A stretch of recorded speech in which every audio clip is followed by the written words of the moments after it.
राम राम। आप सभी के अंदर विराजमान मेरे परम पिता परमात्मा को मेरा कोटि कोटि नमन।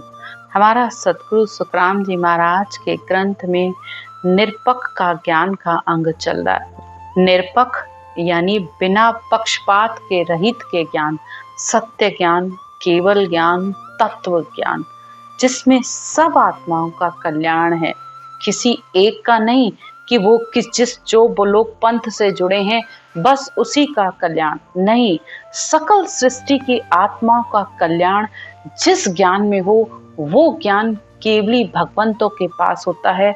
और जितने भी संत संसार में आए उन्होंने इस केवल ज्ञान के द्वारा ही आत्माओं को मोक्ष की प्राप्ति करवाई है। और ऐसा ज्ञान विरली जगह पर ही मिलता है। और परमात्मा में अगर मिलना चाहते हो तो परमात्मा की दूरी बहुत है, समय बहुत ही कम है, और ये आत्मा अगर उसमें नहीं मिल पाई तो फिर अधूरी रह जाएगी, फिर परमात्मा से उसकी अनंत युगों तक की दूरी हो जाएगी। तो इस आत्मा पर दया करिए।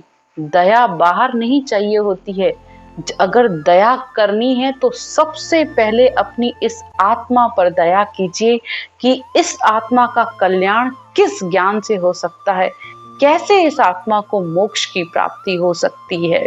तो आत्मा को मोक्ष की प्राप्ति के लिए तो निरपक्ष ज्ञान का निर्णय ही चाहिए होता है। जगह के जगह सब ज्ञानों का न्याय से सुखराम जी महाराज ने निर्णय किया है कि फल सो मिले पदवी सो पावे। यानी तुम जो भी साधन कर रहे हो, जो भी क्रिया कर रहे हो, और उस हर ज्ञान और क्रिया साधन का तुम्हें फल अवश्य मिलता है। तो इसलिए कुछ भी करने से पहले सोच समझ कर करिए, क्योंकि तप कर राजा रूप तीर्थ कर पर उपकार सहाई, जिग कर धन व्रत कर सुख संपत देह निरोगी पाई, जत कर जुगत सत कर कोई देव लोक में जावे, काशी करवत जाप जुरे जर एक मन चिंत्यो फल पावे, करनी क्रिया कासा बहुत काया सब फलदायक दीना, कह सुखराम नाम बिन रटिया फिर 84 दीना। एक एक साधन का सतगुरुदेव ने तुम्हें फल बता दिया कि तपस्या करने का फल ये है कि तुम्हें राजा यानी अगला जन्म तुम्हें राजा की तरह मिलेगा, तुम्हें धन संपत्ति किसी भी चीज की कमी नहीं होगी, और तीर्थ करने पर रूपवान काया मिलेगी। और अगर तुमने किसी पर उपकार किया है तो उपकार के बदले में परमात्मा किसी न किसी रूप में आकर तुम्हारा भी भला कर ही देगा। और जिग करने पर यानी यज्ञ करने पर धन की प्राप्ति होती है, व्रत करने पर ये तुम्हें देह निरोगी मिलती है, और जत करने पर जुगत और सत्य बोलने पर देवलोक की तुम्हें प्राप्ति हो जाती है। और इसी तरह उन्होंने सब करनी क्रियाओं का हमें फल देकर बताया, और अंत में यही बात कही कि बिना नाम रटे 84 कभी भी नहीं मिटती है। तो जब तक जिस ज्ञान में सिद्धाइयों की बात की जा रही है, शुभ कार्यों की बात की जा रही है, शुभ कर्मों की बात की जा रही है, तो उस ज्ञान को समझिए कि ये करने पर ये होगा, इसका सुख मिलेगा। तो वो तब तक भक्ति नहीं है, उसमें आत्मा की गति तो बिल्कुल भी नहीं होने वाली। भक्ति का मतलब ही ये है भगवान में मिलने की गति, यानी परमात्मा में मिलने का ज्ञान। तो वो तो ये है, और इसी से ही इस आत्मा का मोह माया राग द्वेष सब खत्म होता है। तो निरपक्ष ज्ञान वो है जिसमें सबका हित है, वो अपने पंथ अपने संप्रदाय की तो कम से कम वो बड़ाई नहीं करता है। वो बस यही कहता है संत कि जहां मैं पहुंचा हूं वहां तुम इस ज्ञान को अपनाकर इस ज्ञान के सहारे चल चल कर वहां तक पहुंच जाओगे। तो यहाँ पर कबीर साहब भी एक ही बात कहते हैं, जो प्राणी ममता तजे लोभ मोह अहंकार, कह नानक आपन तरे और न लेत उधार। तो गुरु नानक साहब कह रहे हैं कि जो व्यक्ति ममता, लोभ, मोह, अहंकार का त्याग कर देता है और सब बातों से ऊपर उठ जाता है, उसके मन में न कोई राग न कोई द्वेष, तो वो दूसरों का उद्धार कर सकता है। लेकिन जब तक उसके अंदर में खुद को गुरु मानने की इच्छा है कि मैं बड़ा दूसरे छोटे, मुझे सब पता है, इनको कुछ नहीं पता है, मैं गुरु, ये चेला, ये शिष्य, जब तक ये भाव है तो अंदर फिर निरपक्ष ज्ञान का भाव तो नहीं रहेगा। वो जब भी बोला जाएगा अपने स्वार्थ के वचन होंगे, और आप उनके वचनों से पहचान कीजिए कि उनके वचन स्वार्थ के हैं कि निरपक्ष हैं, कि वो अपना पक्ष रख रहा है और अपना स्वार्थ बता रहा है। जिसने ज्यादा धन रखा तो वहां तो आशीर्वाद तक देने में भी शब्द बदल जाते हैं, और ये चीज तो आज साफ दिखने में मिलती है कि जो जितना चढ़ाता है वो उतना गुरु के करीब पहुंच जाता है। आज की ज्ञान की चर्चा में सद्गुरुदेव सारा निरपक्ष ज्ञान देकर कह रहे हैं, काम ही न क्रोध डिंब लोभ ही न मोह है, हरि 8 पहर सुन राम गुण गावे है। जिनके अंदर किसी भी प्रकार का स्वार्थ नहीं है, अपने शिष्य से या ज्ञान सुनने वाले से किसी तरह का लोभ लालच नहीं है, जिसके अंदर न कामना है, न क्रोध है, न मोह है, न अहंकार है, वो रात दिन अपनी भक्ति में लगे रहते हैं, अपना भी उद्धार करते हैं, और इतना दया भाव तो रहता है कि सामने वाले को भी ये ज्ञान मिले, इस आत्मा की भी मुक्ति हो जाए। मुझे इस बात को लेकर भाई साहब की एक बात याद आती है।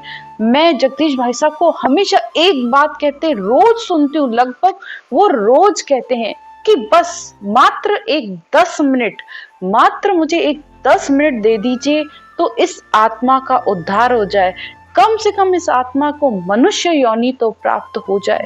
तो इतनी दया उसी के अंदर होती है जो बिल्कुल निरपक्ष होता है, जिसके अंदर किसी भी प्रकार का स्वार्थ नहीं होता है, और उसका एक ही ध्येय रहता है कि बस इस आत्मा को मनुष्य योनि मिले तो ये परमात्मा भक्ति करके परमात्मा में मिल सके। सतगुरुदेव कहते हैं, पाप ही न पुण्य हर्ष सोग ही न श्वासो है, श्वास ही उश्वास धर नाभ दिस ध्यावे है। न उसके अंदर पाप, न ही पुण्य, न ही हर्ष, न ही शोक, न ही संशय, न ही शंका, किसी भी तरीके का कोई भी बात नहीं होती है। बस रात दिन श्वास उश्वास में इस नाभि में सुरत लगाकर वो सिमरन और भजन करता रहता है। राग द्वेष मेरी तेरी कछु नहीं धारणा, निरापक्खी ज्ञान करे और समझावे है। उसके अंदर न कोई राग द्वेष, न तेरा मेरा, किसी भी बात का कोई स्वार्थ नहीं होता है, और सिर्फ निरपक्ष ज्ञान देता रहता है। न खुद को गुरु मानना, न खुद को बड़ा मानना, बस सबसे समान व्यवहार, सबके अंदर दया का भाव कि सबको परमात्मा की प्राप्ति हो। कह सुखराम हर नाम रस पीजिए, ऐसो हरिजन हरि राम जी को भावे। तो सद्गुरुदेव कहते हैं, जो इस तरह परमात्मा का नाम जपते रहते हैं, ऐसे हरिजन उस राम जी को भाते हैं। यानी ऐसी आत्माएं राम को पसंद आती हैं, परमात्मा को पसंद आती हैं, परमात्मा की प्यारी होती हैं ऐसी आत्माएं। फिर कहते हैं, घर ऐसो हरिजन हर राम को प्यारो जो, वन मत एक रहूं रहावे है।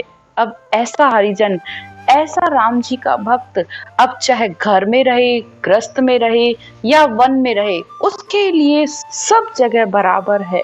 क्योंकि जब ये धुन है तो फिर वो कहीं पर भी बैठ जाए ना, यहाँ तक कि बाथरूम में भी जाके बैठ जाए, तब भी ये धुन नहीं बंद होती है।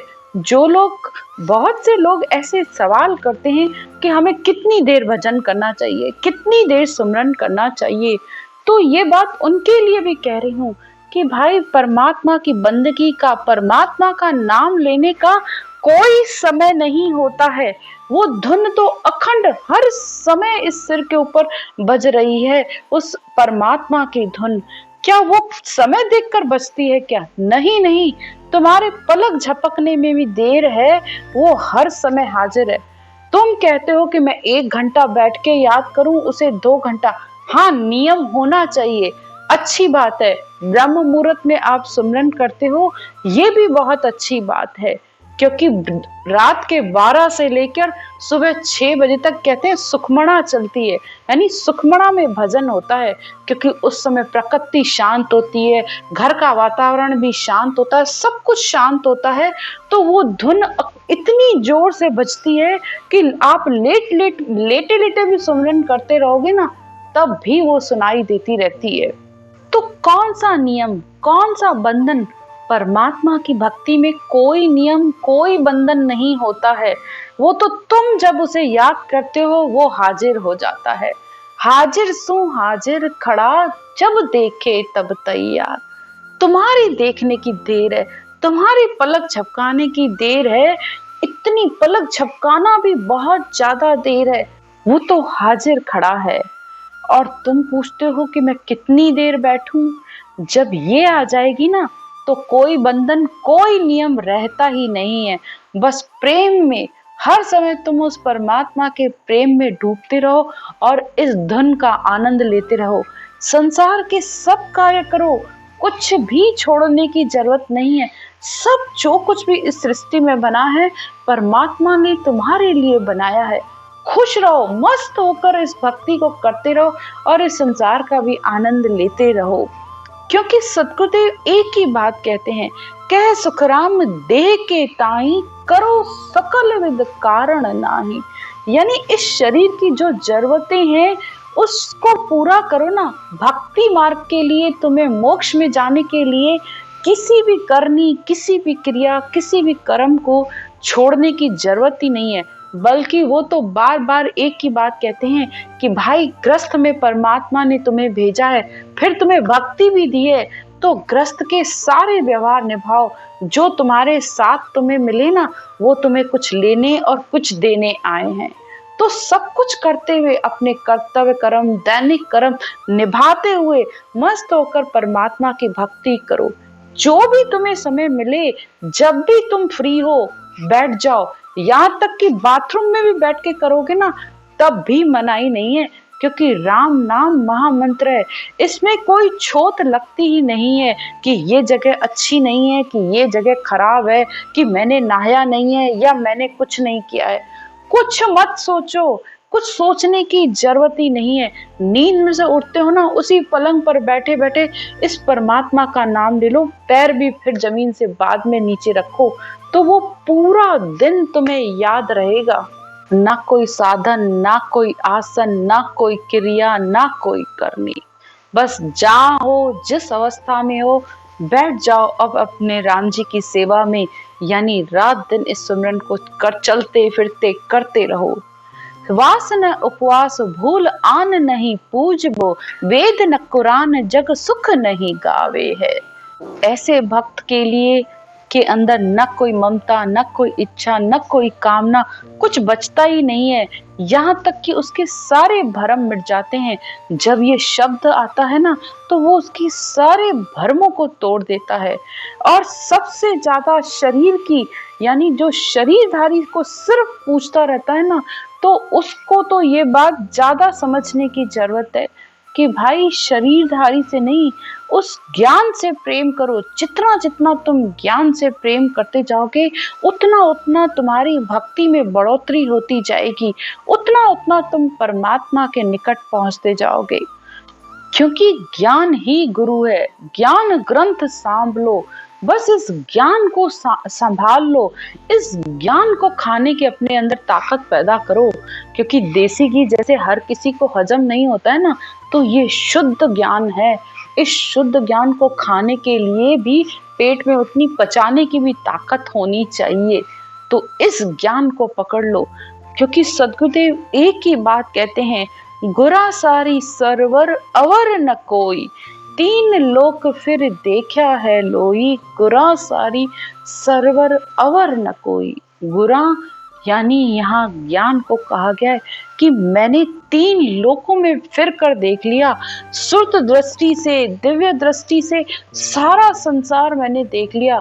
बिना इस ज्ञान के इस तीन लोकों में कुछ भी नहीं है ऐसा जो तुम्हें मोक्ष की प्राप्ति करा सके। इस ज्ञान के द्वारा तो तुम परमात्मा में मिल सकते हो। जैसे संसार में सबसे श्रेष्ठ पति की भक्ति कही जाती है, जैसे एक पतिव्रता स्त्री होगी ना, वो सबसे निभा के चलती है, लेकिन पति से उसका प्रेम ज्यादा होता है। तो परमात्मा की जो भक्ति है ना, वो पति की भक्ति कहलाती है। क्योंकि आप संसार में देखिए, और रिश्ते तो आप धर्म के बना सकते हो, धर्म की माँ, धर्म की बहन, धर्म का भाई, अनेकों रिश्ते धर्म के बना रहे हो, लेकिन कभी आज तक धर्म का पति आपने सुना है? कभी भी नहीं होता है। पति एक तो मतलब वो एक पर ही अडिग रहता है। तो ये आत्मा रूपी स्त्री को इस शब्द रूपी पति से हमेशा जोड़े रखो।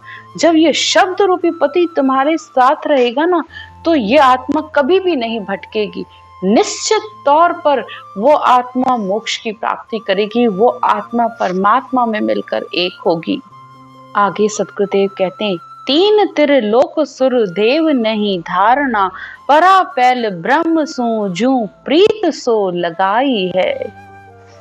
सारा शास्त्र, सारे वेद, कुरान सब यही कहते हैं कि संसार में सुख नहीं है। इस आत्मा को सुख तो तब ही मिल सकता है जब उसे ब्रह्म परमात्मा की प्राप्ति होती है। तो सारे शास्त्रों के अनुसार जब आत्मा को परमात्मा से प्रेम होता है, परमात्मा से प्रेम होती है, तब ये आत्मा त्रिगुणी माया से अलग हो सकती है। तब इसका कामना, वासना, इच्छा सब समाप्त होती है। तब ये आत्मा परमात्मा में मिल सकती है। कह सुखराम ऐसो साध जन जग माही, हम वे तो सगे यार सुनो गुरु भाई।